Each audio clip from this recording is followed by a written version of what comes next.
Saludos a todos mis amados. Les saluda su amigo y hermano Carlos López Serrano. Bienvenidos todos una vez más a su canal de Ciencias Bíblicas TV. Queremos darle las gracias a todas las personas que se han suscrito a nuestro canal, los que dejan los comentarios, los que le dan like y los que activan la campanita para recibir nuestras futuras enseñanzas en este canal. Vamos rumbo a los 13,000 suscriptores aquí en nuestro canal de YouTube. Abajo del video vamos a estar poniendo dos enlaces donde usted podrá acceder a nuestras dos páginas académicas en la plataforma de Facebook. Estamos en Ágora de Ciencias Bíblicas, una página de like o me gusta donde usted puede picarle el like, pulgar arriba y ser parte de la misma. Y también tenemos un grupo privado a confesional llamado Ágora de Ciencias Bíblicas TV, donde usted entra allí, contesta 3 preguntas de seguridad para que después no tenga excusa de las cosas y los elementos bíblicos que va a haber en ese grupo que no es confesional, para que usted pueda seguir las normas, las reglas y vivir todos en la comunidad sin que hayan contratiempos. Así que, dicho esto, vamos a comenzar con nuestra cátedra de hoy. Nacimientos virginales sobrenaturales paganos y Jesús. La concepción virginal en las religiones paganas. La concepción virginal en las religiones paganas se encuentran las concepciones de figuras como el Buda, Krishna, el hijo de Zoroastro, de la mitología greco-romana, Perseo, Rómulo, de la historia egipcia y clásica, los faraones, Alejandro, Augusto, y de los filósofos o pensadores religiosos famosos. Hablamos de Platón, Apolonio de Tiana, etcétera, etcétera. Todos estos nombres o personajes de la historia, todos fueron de alguna manera concebidos sobrenaturalmente por dioses, dioses que bajaron del cielo, se transformaron en animales, se transformaron en humanos, se transformaron en materia y embarazaron, o como dice por ahí, una palabra más vulgar, preñaron a mujeres, y de ahí salen estos grandes hombres de la historia que de alguna manera u otra marcaron el mundo. ¿Por qué? Porque en ellos se destacó virtud, se destacó sabiduría, se destacó elementos que para muchas personas no eran cosas de un humano común, porque en la antigüedad una persona con grandes dotes, con grandes destrezas, para muchos eran considerados hijos de los dioses. Y eso lo vamos a ver en estos momentos. Vamos a comenzar con un personaje llamado Foi, que este personaje es engendrado a través de una huella gigante de un dios. En los tiempos en los que Sor-Sihu gobernaba sobre los hombres, Hao-Siu, al ver las huellas de un pie humano de un tamaño extraordinario, deseó tener un hijo similar al ser que las había estampado. Su deseo se cumplió y tras 14 meses de embarazo dio a luz a Fui, que debía ser el primer emperador de la China y cuyo reino se remonta muchos siglos antes del nacimiento de Abraham e incluso a una época anterior al diluvio bíblico. A él se le deben los 8 primeros símbolos Kua, primeros signos gráficos de los chinos, análogos por su sencillez y combinaciones a los elementos de la escritura cuneiforme de Asiria. ¿Cómo se engendra este personaje? A través de una pisada de una gran huella humana que creemos que fue un dios de esos de China que pisó la tierra, y a través esa, de esa huella se engendra este hombre. Ese fue el mito que utilizaron para expresar que el primer emperador de China tuvo un nacimiento sobrenatural. Perseo. El nacimiento de Perseo fue a través de una lluvia de oro. Y este es el relato. Acrisio hizo encerrar a su hija Danae. ¿En dónde? En una gran torre de bronce para impedir que tuviera trato con ningún varón. Sin embargo, el rey de los dioses, Zeus, se transformó en una lluvia de oro que cayó en Danae desde el techo y la dejó embarazada. ¿Quién fue Perseo? Perseo fue uno de los héroes panhelenísticos más grandes y antiguos de la mitología griega. Es famoso porque mató a la temida Medusa, una gorgona con serpientes como cabello y cuya mirada podía convertir a los hombres en piedra. Este es el famoso Perseo, un gran guerrero, un gran gladiador, una persona con grandes virtudes de valentía. Aquí tenemos otra foto que describe cómo fue el engendramiento de Perseo. Vemos una mujer desnuda, el dios Zeus se convierte en materia, en lluvia de oro, y de esa lluvia de oro, por el propio Zeus, queda embarazada y da a luz al gran héroe de la mitología griega. Aquí lo que tenemos agarrando la cabeza de la gran Medusa, el gran demonio Medusa. Vamos a hablar sobre Krishna y nos dirigimos al siglo XII antes de Cristo.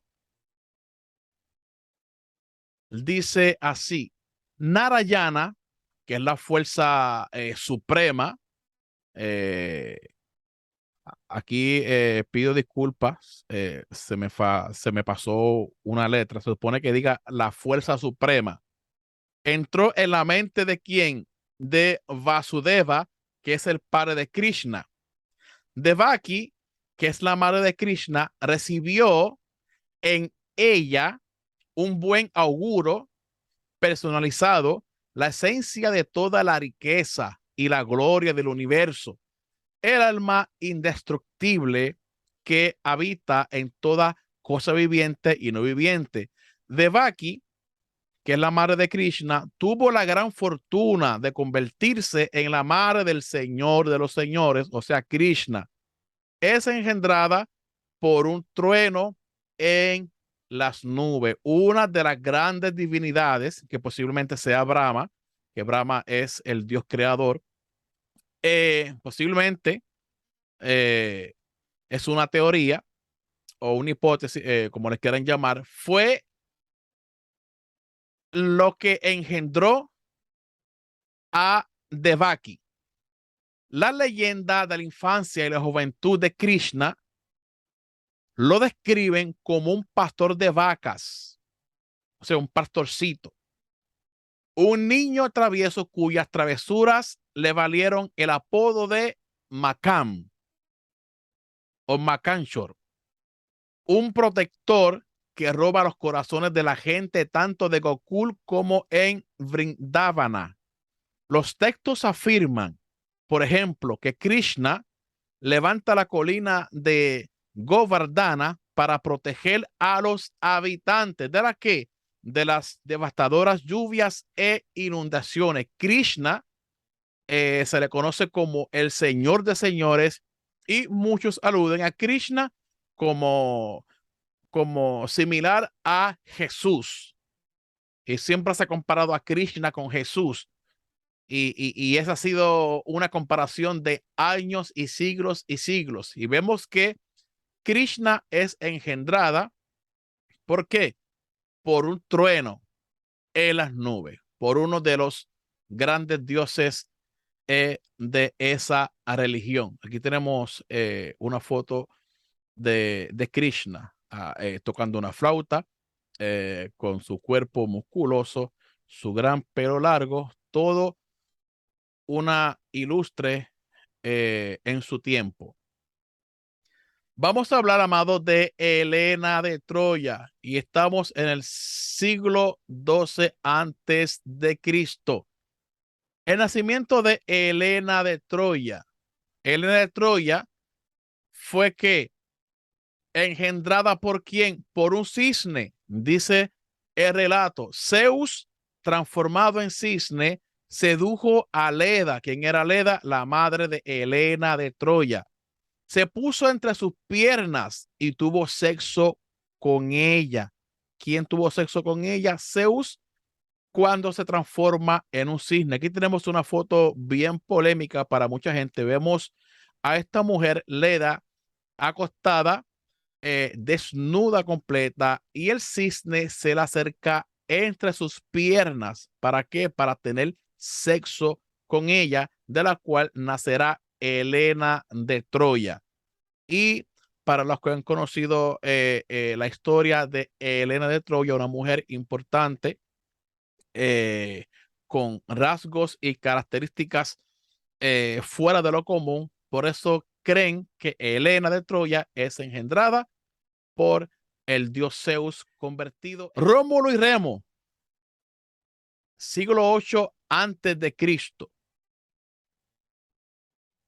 El relato mítico dice así: Numitor fue destituido por su hermano Amulio, que acabó con todos los hijos varones de aquel y convirtió a su única hija, Rea Silvia, en una virgen vestal, para que así, al tener un voto de castidad, no tuviera descendientes. Pero el dios de la guerra, Marte, se enamoró de la bella muchacha y la sedujo. De su unión se engendraron dos gemelos, Rómulo y Remo. Vemos una vez más en este relato mítico donde una divinidad llamada el dios de la guerra, Marte, se hace hombre y tiene sexo con una mujer. Aquí tenemos la foto de el dios Marte, eh, con Rea Silva, que ha dado a luz dos niños gemelos. Y tenemos aquí la gran loba. Aquí tenemos otra foto de Rómulo y Remo, eh, siendo amamantados por esta gran loba. Amulio, temeroso de tener en el futuro dos posibles rivales, ordenó su asesinato, pero el hombre encargado del infanticidio, o sea, los que se supone que mataran a los niños, no pudo cometerlo y los abandonó a su suerte en el río Tíber. La corriente llevó la cesta en que estaban acobijados a un pantano llamado Lerabrún. En el lugar, entre las colinas, allí fueron cuidados y alimentados por una loba llamada Luperca y un pájaro carpintero, los animales sagrados de Marte. Mira qué increíble historia. Y sabemos que Rómulo y Remo fueron grandes personas en Roma. Y vemos la creación de una mitología para expresarle al mundo que Rómulo y Remo nacieron de una concepción entre un dios y una mujer.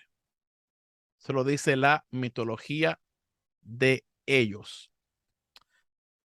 El Buda Gautama, 563 antes de Cristo. La madre de Buda, llamada Mía o Maya, fue visitado por un elefante blanco. Y sabemos, amados, que en India los elefantes son considerados divinidades, al igual que las vacas. En este caso, una de esas divinidades se convierte en un elefante y tiene sexo con esta mujer, de la cual nace el príncipe de Nepal llamado el Buda, que fue el fundador, según la tradición budista. Fue un gran maestro y gran sabio. Y de esta concepción entre esta mujer y este elefante blanco, sabemos que es un dios, nace el gran Buda. Y mira qué interesante que los hombres ilustres y pensadores de la historia han tenido su mitología de su nacimiento, engendrado por los dioses. Platón, 428 antes de Cristo. Todos los que hemos leído libros de Platón, sus pensamientos, su filosofía, sabemos que Platón fue un hombre importante en la época. Incluso las escrituras del Nuevo Testamento recogen pensamientos filosóficos platónicos, aunque a la gente no le guste. Platón fue un filósofo griego, seguidor de Sócrates y maestro de Aristóteles, hijo de Perictione, de la cual quedó embarazada por el dios Apolo. Ya vemos de nuevo un hombre importante, sabio, estudioso como Platón. Técnicamente, la historia de su nacimiento tiene que pasar por el filtro mitológico para darle a entender a la gente que Platón es el hijo del dios Apolo. El dios Apolo engendra, o sea, esta mujer queda embarazada por el dios Apolo cuando pasa por su lado y la deja pura. Eh, la mayor parte de los hombres ilustres en la mitología griega, estos son engendrados por dioses. En este caso, Apolo baja del cielo, se transforma en un hombre. Alejandro Magno, 556 antes de la era común o antes de Cristo. Alejandro III de Macedonia, más conocido como Alejandro Magno, fue rey de Macedonia. ¿Hijo de quién? De Olimpia. En sueños, Olimpia vio como un rayo atravesaba su cuerpo, donde salió una columna de fuego.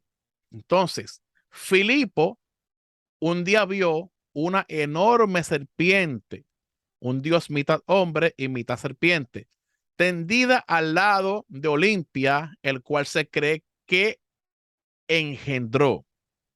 De su unión de este dios serpiente nace Alejandro Magno. Aquí tenemos la foto que da a entender este mito. Tenemos aquí a la madre de Alejandro totalmente desnuda, y este dios en forma de serpiente eh, con su pene erecto porque va a penetrarla, va a embarazarla. Y vemos aquí el personaje que ve este acto y queda registrado dentro de la mitología de del nacimiento de Alejandro Magno. Vemos aquí cómo los dioses bajan a la tierra y pueden llegar a ser hasta híbridos. Miren qué interesante.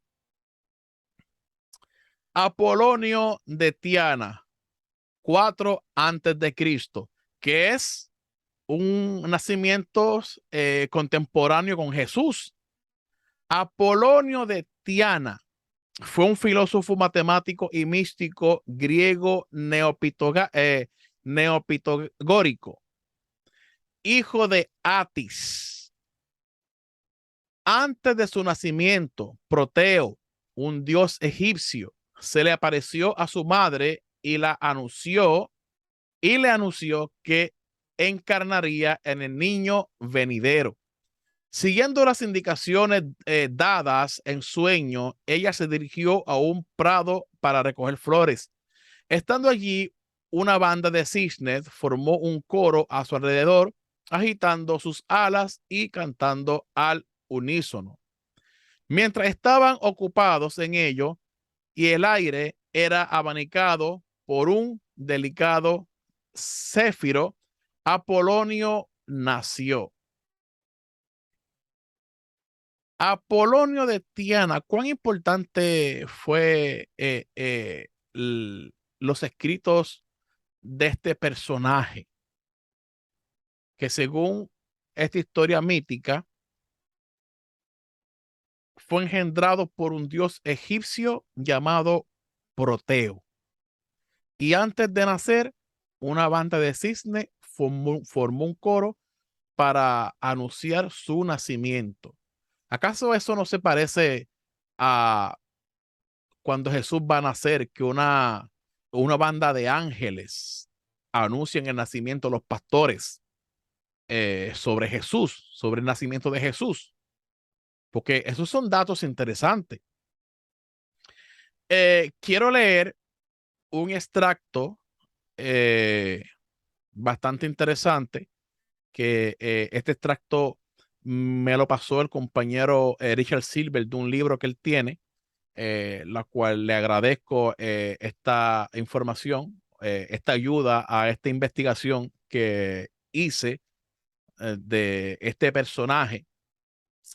Dice así: en el primer siglo de la era común apareció en el extremo oriental mediterráneo un notable líder religioso quien enseñó la adoración de un Dios verdadero y declaró que la religión no significaba el sacrificio de animales, sino la práctica de la caridad y la piedad y el rechazo del odio y la enemistad.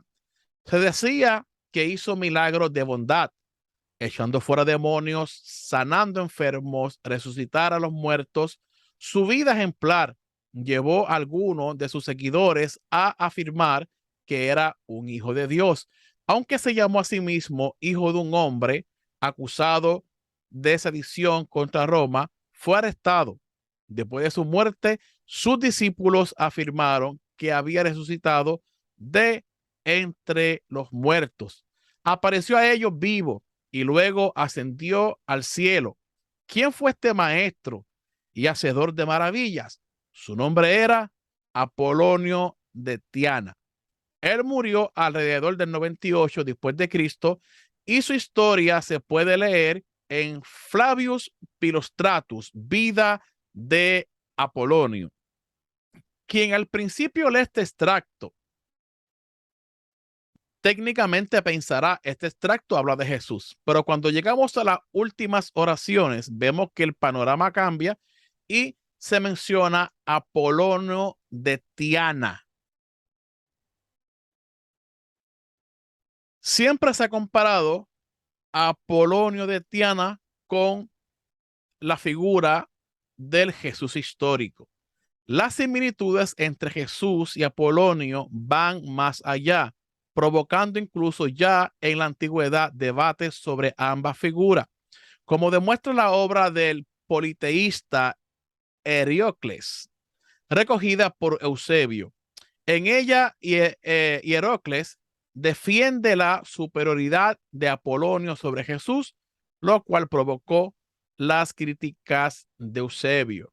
O sea que se levantaron personas a hacer apología a favor de Jesús en contra del personaje de Apolonio. Mira qué interesante, que para aquel tiempo muchos le daban más veracidad a la historia de Apolonio que a la misma historia de Jesús. Debates, eh, eh, pensamientos dobles, Apolonio de Tiana, el personaje histórico de Jesús, y todo esto generó debates aún hasta los apologistas de la iglesia. Octavio Augusto, 63 antes de Cristo. Augusto fue el primer emperador romano, gobernó desde el año 27 antes de Cristo hasta su muerte en el año 14 después de Cristo. Este hombre fue hijo de Ataya. Narra Suetonio que una noche Atía, la sobrina de Julio César, acudió a una ceremonia en el templo de Apolo y se quedó profundamente dormida. Una serpiente se deslizó entonces hacia ella, marchándose poco después.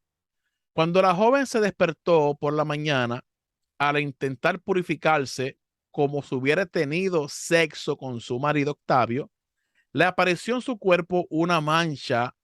Recordaba extrañamente la figura de una serpiente y que jamás pudo borrar, hasta el punto de que se vio obligada de renunciar para siempre a los baños públicos. Cualquiera que viera a esta mujer iba a ver la marca de esta gran serpiente en su cuerpo. 9 meses después, el 23 de septiembre del año 63 antes de Cristo, venía al mundo su hijo Cayo Octavio Turino, mejor conocido como Octavio Augusto. Vamos ahora a Y entrar en el mundo de la Biblia. Esto es lo que están esperando mucha gente en el mundo bíblico. Vamos a hablar de la persona histórica de Jesús de Nazaret y para ello nos vamos a el primer evangelio según la academia, que es el de Marcos, que para ello es el más histórico. El evangelio principal, el de Marcos, aporta la siguiente información personal del personaje, valga la redundancia. Nombre. Según Marcos podemos destacar el nombre Jesús, nombre del padre José, nombre de la madre María. Lugar de nacimiento no se menciona en el Evangelio de Marcos. Fecha de nacimiento tampoco se menciona. El domicilio del personaje, Nazaret de Galilea. Estado civil no se menciona. La profesión del personaje fue carpintero, exorcista y predicador itinerante. El certificado de defusión podría complementarse con mayor detalle en el Evangelio de Marcos. Lugar de defunción, Jerusalén. Fecha de defunción, bajo Poncio Pilatos. Causa del fallecimiento, crucifixión por orden del prefecto romano. Lugar de enterramiento, Jerusalén. Todos estos datos históricos de una persona real como la que fue Jesús, nos podemos sacar solamente de este Evangelio de Marcos para que ustedes vean, amado, por qué se le da al Evangelio de Marcos que es el más histórico.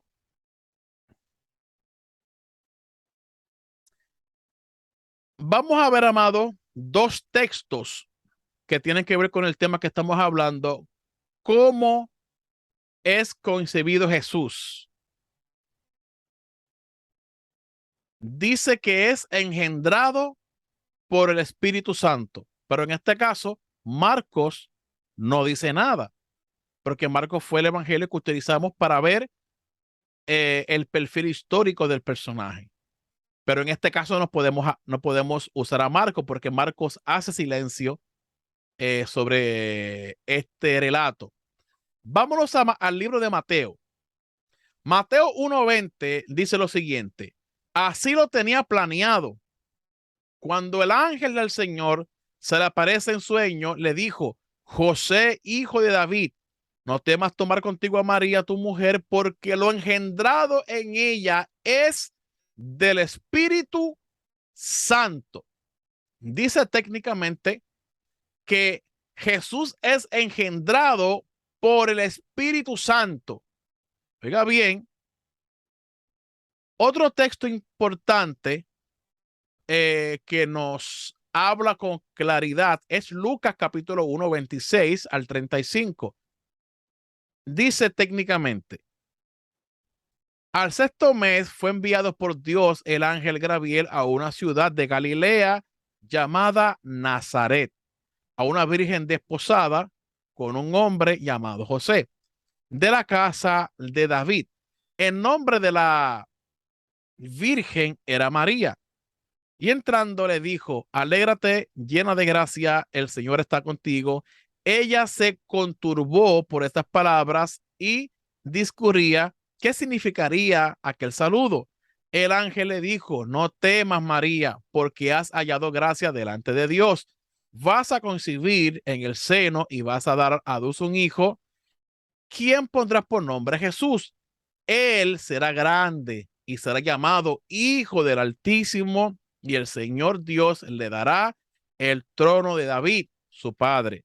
Reinará sobre la casa de Jacob por los siglos de los siglos, y su reino no tendrá fin. María respondió al ángel: ¿cómo será esto? Pues no conozco varón, o sea, yo soy virgen.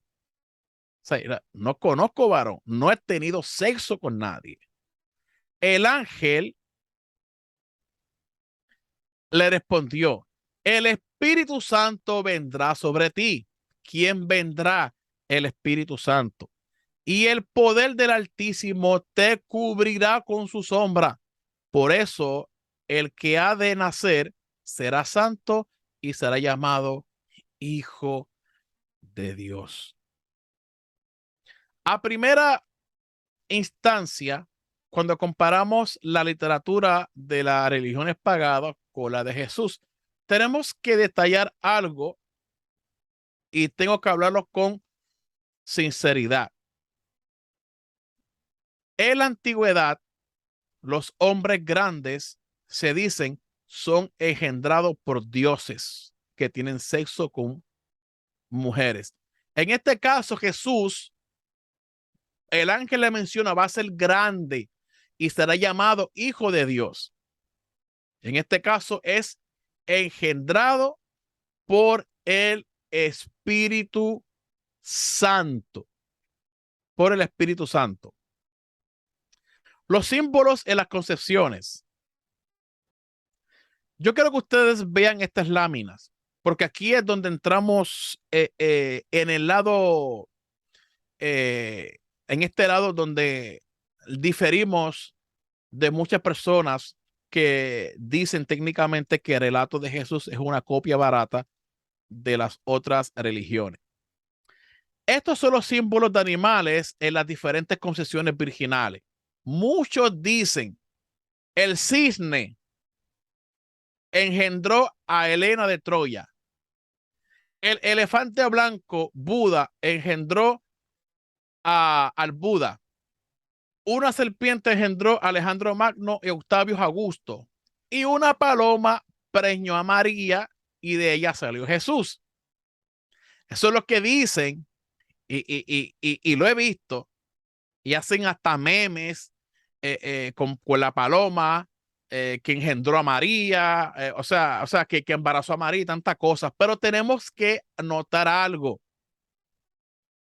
Este término de la paloma no es algo que podamos encontrar en el anuncio del ángel a María. No encontramos esa paloma, ni el de Lucas tampoco. ¿Dónde encontramos el elemento de la paloma? La encontramos en Marcos capítulo 1:9. Dice: aconteció en aquellos días que Jesús vino de Nazaret de Galilea y fue bautizado por Juan en el Jordán. Y luego, cuando subía del agua, vio abrirse los cielos y al Espíritu Santo como paloma que descendía sobre él. Y vino una voz de los cielos que decía: tú eres mi hijo amado, en ti tengo complacencia. Esta paloma y el símbolo es exclusivo del bautismo de Jesús, no de la escena, por decirlo así, de la concepción virginal de María. No es en esa escena de María, nada tiene que ver. Solamente que aquí en el bautismo ponen al Espíritu Santo como una paloma, pero no es que una paloma engendró a María y la embarazó. Eso es un disparate. Eso es un disparate. Quien hace eso verdaderamente no conoce las escrituras y verdaderamente muchos lo hacen como que para burlarse y desprestigiarse. Sin embargo, es importante aclarar que en la historia de los nacimientos sobrenaturales de estos héroes del pasado fuera de las escrituras, sí dice que los dioses se transforman en animales y en personajes híbridos. Ustedes lo vieron, pero sobre Jesús de Nazaret no se dice y bajó Jehová y se convirtió en una paloma y preñó a María. Eso no lo dice. ¿Qué es lo que dice? ¿Qué es lo que dice? Dice que el ángel le respondió: el Espíritu Santo vendrá sobre ti y el poder del Altísimo te cubrirá con su sombra. Por eso es el que ha de nacer será santo y será llamado Hijo de Dios. Esa es la diferencia. Así que no nos confundamos, no nos confundamos y dejemos de decir que una paloma preñó a María y tanto disparate. Eso no es así. Vamos a educarnos más. La gran pregunta, ¿serían conocidas semejantes leyendas de concepciones virginales o tradiciones por los cristianos de la época del Nuevo Testamento, de modo que influyeran en la idea de la concepción virginal de Jesús? Observemos el calibre de esta pregunta. La concepción virginal en el judaísmo.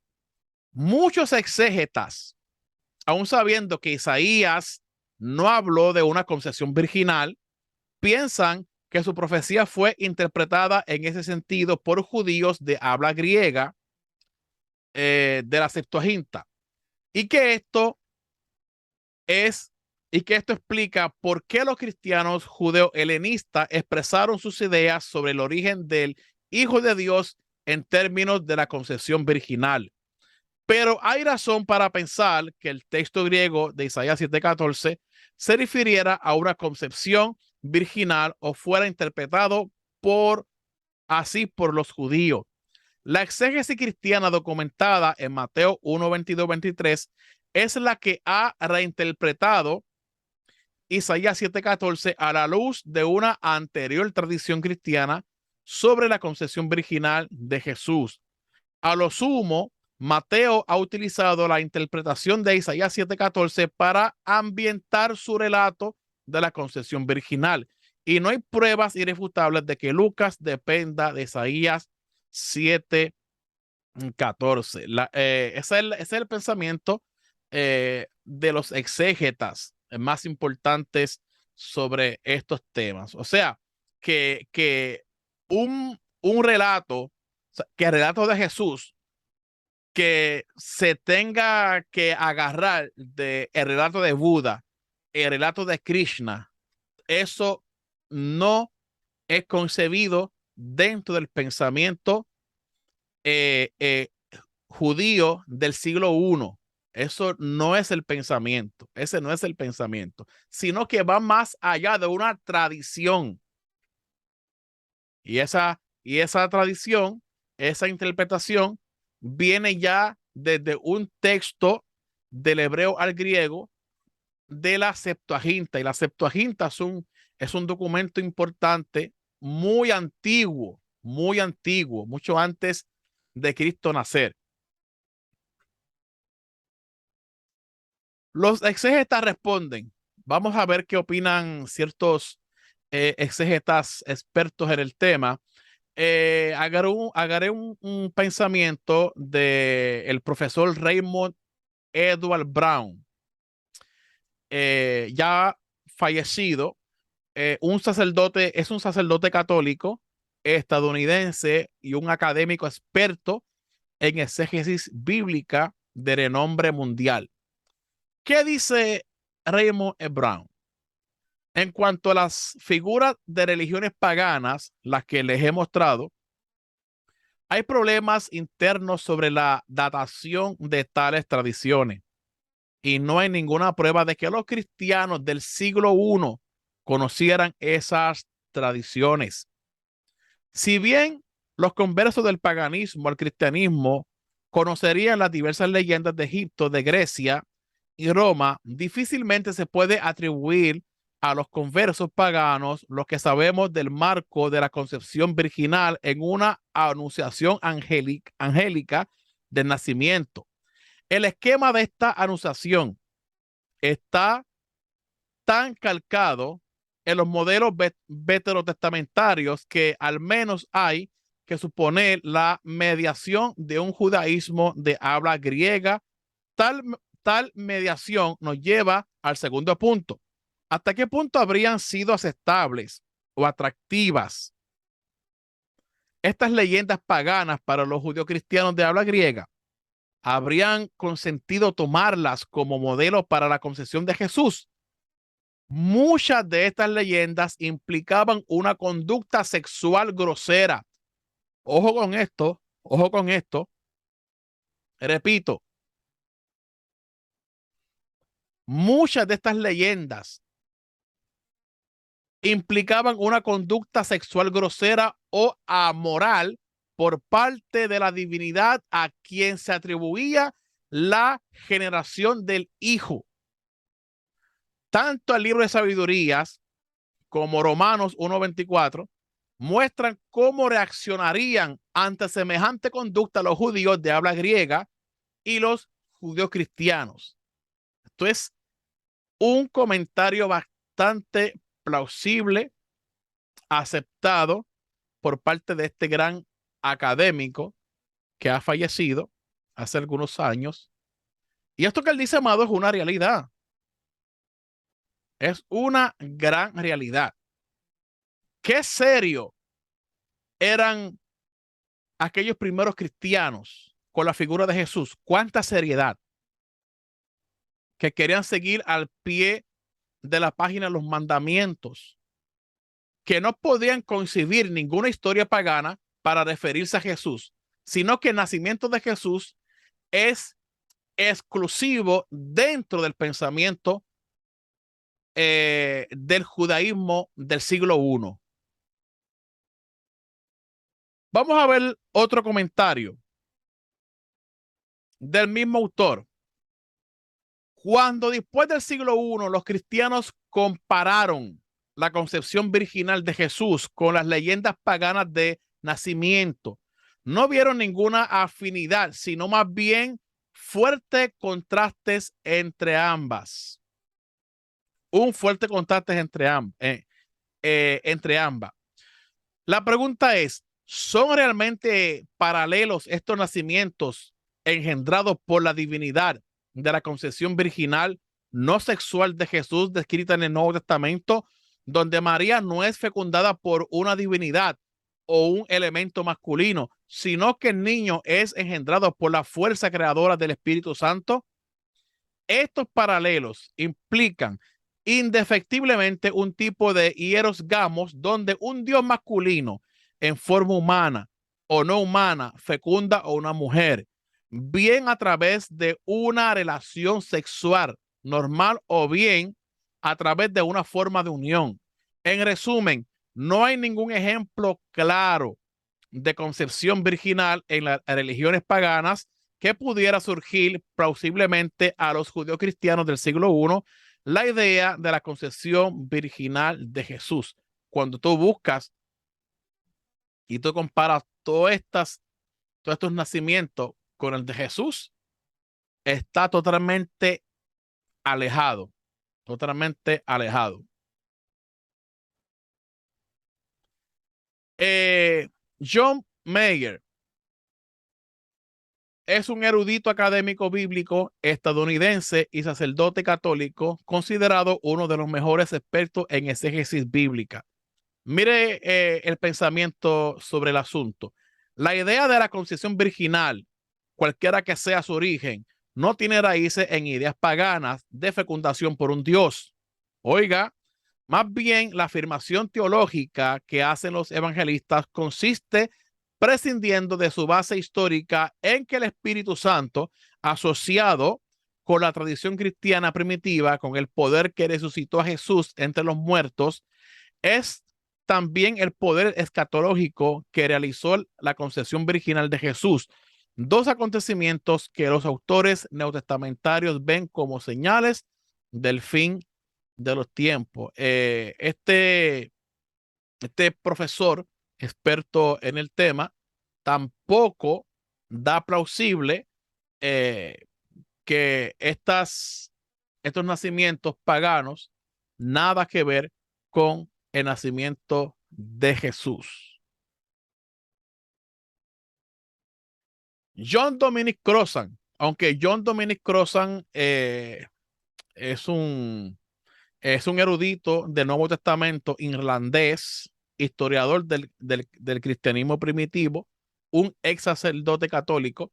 Eh, para muchos, este hombre pues es bien escéptico, pero tengo que sacar este pensamiento de él, que está bastante interesante. En la tradición bíblica judía, la concepción y el nacimiento de un niño sobrenaturalmente predestinado se otorga a padres estériles o de edad avanzada. Vemos que John Dominic Crossan parte desde el pensamiento que ya dentro del judaísmo o dentro de la escena bíblica ya hay milagros de nacimientos sobrenaturales, ya los hay, pero están dentro de ese judaísmo. En realidad, tal acontecimiento es mucho más manifestante y milagroso y claramente divino de cualquier otro tipo de concepción virginal fuera del matrimonio o antes de él.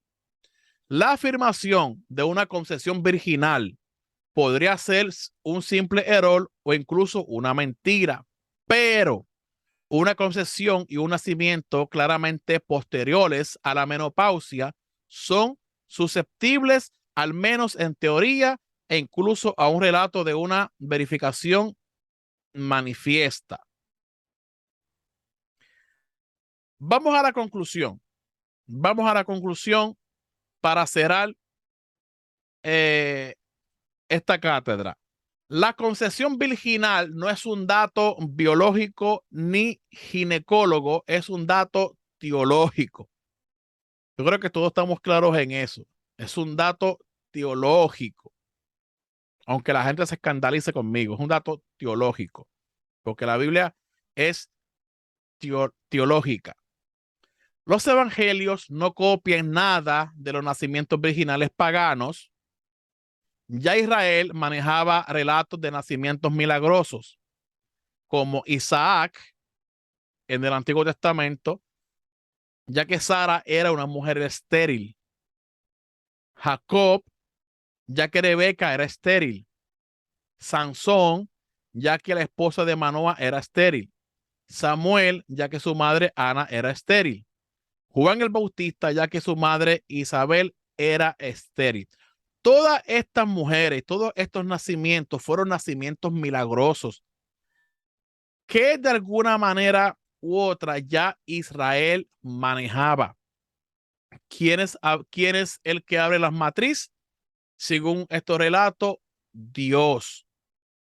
Y Dios permite que estas mujeres, de pasar de una maldición, porque una mujer de la antigüedad, siendo estéril, era una mujer maldita, no podía tener descendencia, no tenían prole, ni nada por el estilo, pero Dios es quien hace el milagro, Dios es quien abre la matriz y de alguna manera u otras, estas personas que he mencionado, estos como Isaac, Jacob, Samson y Samuel, Juan el Bautista, dentro de la escena bíblica fueron personas grandes, que de ellos saldrá una y otra generación.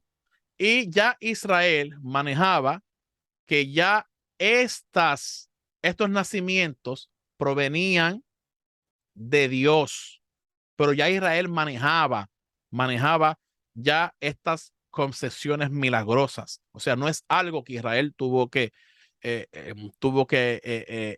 copiar de otras naciones o no, sino que ya es algo que se habla dentro de la escena bíblica.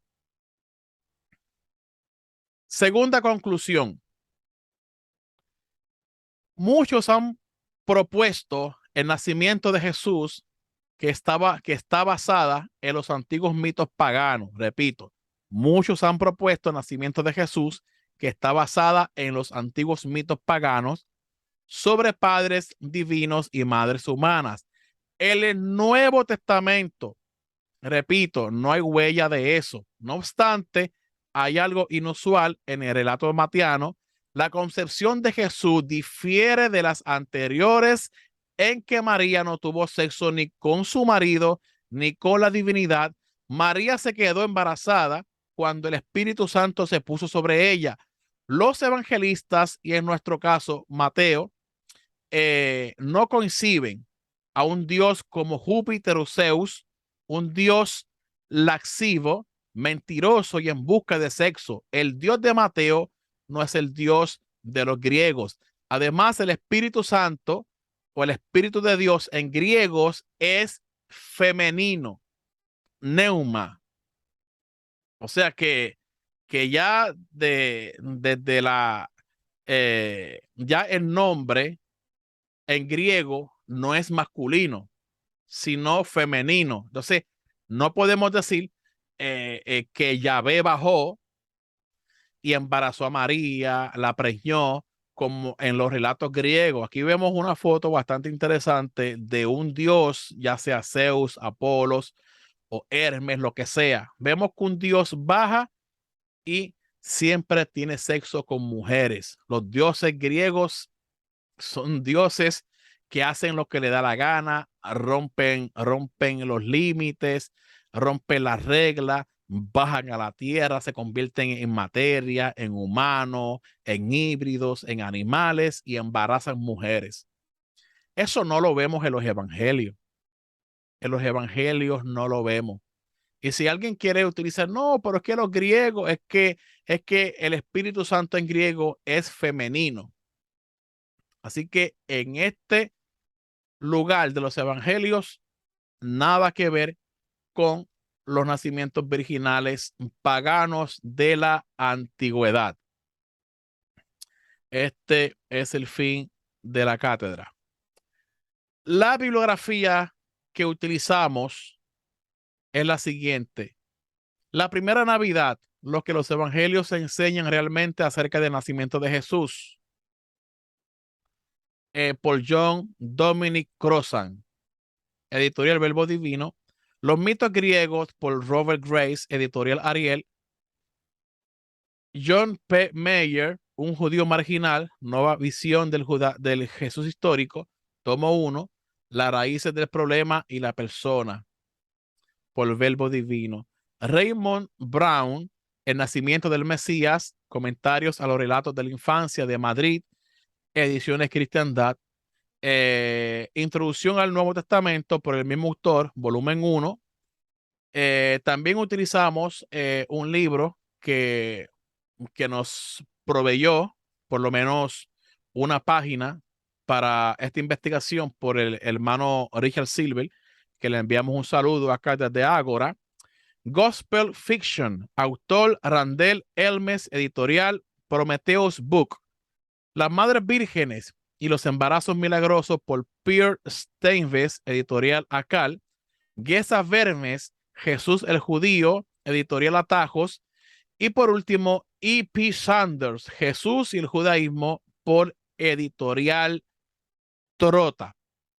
Así que, amado, espero que esta cátedra haya sido de mucho aprendizaje, de mucha bendición. No obstante, les sugiero que vean el video completamente, hagan sus apuntes y por favor dejen sus comentarios, ya sea un comentario crítico, si te gustó el video, si no te gustó, déjeme su comentario. ¿Qué usted piensa de lo que yo he expuesto?